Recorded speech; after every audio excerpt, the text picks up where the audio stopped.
Here's a little experiment that I have conducted over the last 15 years. I was a pretty lucky guy being a leadership coach. I was given the opportunity of working with one company in a long-term contract. I've seen probably half of the company's leaders in these trainings that I've held with them.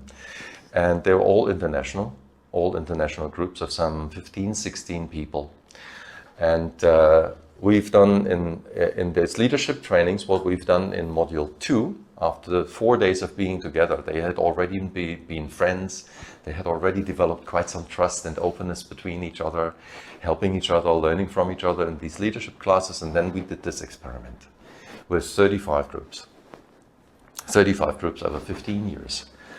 And this is based on the prisoner's dilemma. I don't know whether you're familiar with the prisoner's dilemma dynamics. It is about 2 strategic scenarios. You split this group of 16 managers into 2 groups, 2 subgroups, A and B, and they are now separated into 2 rooms where they cannot communicate. The only way to communicate is actually through negotiators, 2 of each group, who can meet once in a while, negotiating their different strategies. And the strategy they can come up with is either we get the money from the third party, from the World Bank, which is the trainers, so I would have to pay, or they cannot trust each other, and that means that they will go against each other, earning initially a little more money, but then getting stuck later. And so we've done this. I don't go into the details of this whole role play. It's actually a simulation. I'm just going into the results of these 35 groups. So here is the strategies just summarized. One of the strategies is they unite forces, they trust each other, not being able to talk with one another, but trust each other and go against the World Bank. The World Bank has to pay them. Initially, that's a little less money, but because they have to continue paying them, it will be the biggest money they can ever earn, right? Or they are not able to trust each other. That means they don't disarm. They actually stay with their armed weapons, at least one of them, and they go against the other team. So one scenario is one team actually disarms their weapons and the other team doesn't disarm their weapons, meaning they're earning the money from the other team. A little more than from the World Bank initially, but as I said, this will run dry later. And the third scenario is that they actually don't trust each other from the very beginning. So they're both, not disarming, they're keeping their assets safe and then just go against the other team. So these 3 scenarios actually have been what I've seen over 15 years. You can make a guess of how many groups out of these 35 groups actually succeeded in building trust and actually cashing off on us as the World Bank. Make a guess. None.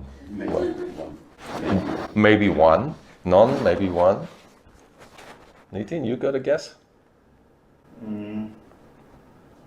I think the first scenario clearly are able to win more often than the other 2 scenarios. Yeah.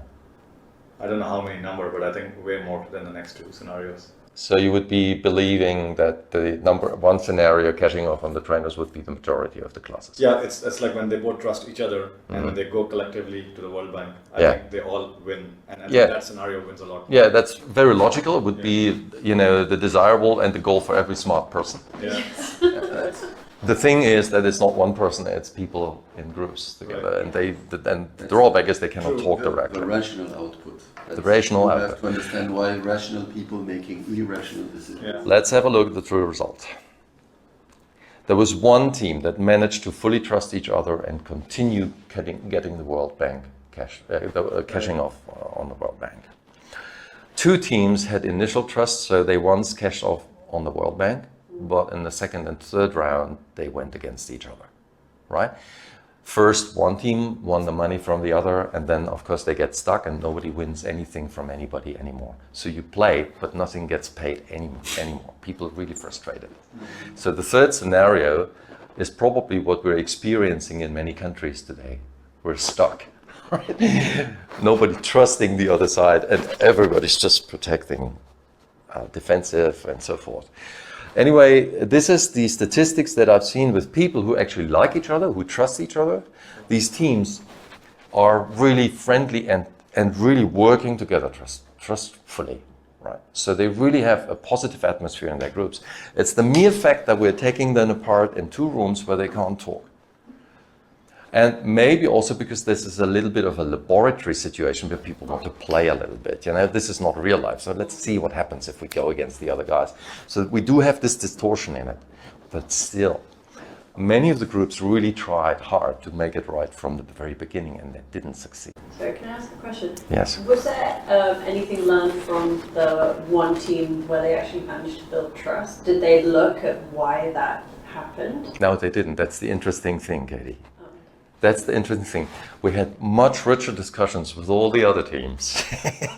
With that particular one, they just went, Shaka, we've been the best, you know, that kind of thing. Nobody asked them. Of course, nobody had a question. I just tell them, well, the others didn't manage, but they didn't want to know. So this is the interesting thing, isn't it? Not learning from the smartest. Yeah. And you cannot expect trust to be there from the beginning and be the big success. You need to expect trust to go down. You need to expect the guy you liked so much, all of a sudden you don't like her anymore because she betrayed you. She is the moral, I'm the moral winner, she's the financial winner, but who's the real winner? After that, we cannot talk anymore, right? So they were really angry with each other. Some of them wouldn't talk that night. And if we didn't do a dialogue the next day, or, you know, even in the evening of that same day, people would probably continue for 20 years, not liking each other anymore. In one case, actually, a guy came to me, he said, we did the simulation in a similar class 20 years ago, and I'm still angry with that guy. Why? Because they didn't have a dialogue after that. Now, I would like to say a little more about this dialogue. The dialogue actually is this one here. Yeah, So, Elisa. were there similarities between all these 33 teams that at some point went from win-lose to lose-lose? Like, is there a turning point that you could observe from? Or is there a pattern? Where at There's a some point- pattern. Because you said most people try to do it right from the beginning, but then somehow everybody ended up in the same place, right? So there has to be a moment where something happens. Yeah, that's a very interesting question. Yeah, there is a pattern. When they realized that actually we're not smart, we had this kind of pleasure, we went against them, or we had the pleasure of being the moral winners because these idiots fired at us. They are both considering each other themselves winners, right? One are moral winners and one are the financial winners, but they are both losers. And when they realized actually we're losing because after the trust is gone, nobody wins anymore. They're beginning to buy back the trust. Oh, we can give you 20 cents, or next time we let you win. The trust is already gone. But the trust is gone, and during the playing, that is the pattern. While they were playing that, it was impossible to re-establish trust. No matter what they did, no matter what they offered, it was impossible to re-establish trust while we were in the simulation. So the trigger is more like the assumption is already there, and all the following steps is like further validates their assumed idea of we are the winner. It's easier to destroy trust than to Yes. rebuild it. Yes. I think that's the learning. But being leaders, what they are, and they talked for months after we had played this. You can imagine, really, after we had this dialogue, they really said, "Wow, that was a deep experience." So, what did we do during this dialogue? We had them sit in a circle and just describe their emotional experiences. How do you feel? And I wanted them to talk about anger, and I wanted them to talk about the shame that they felt. And the shame is that, what a shame, we actually went against them. We actually went against them. And the moral winners would say, but the moral winners also in their teams, they had guys that would say, let's go against them. So nobody's really clean, nobody's really that moral. We're all imperfect in that. So accepting this imperfection and say, well, we weren't perfect here is embarrassing to the individual and to the group. And to be able, and that's the big learning obstacle from my point of view, to be able and talk about this embarrassment, this feeling of shame, is the starting point for reconnection and rebuilding of trust. Because nobody's perfect, let's be smarter next time.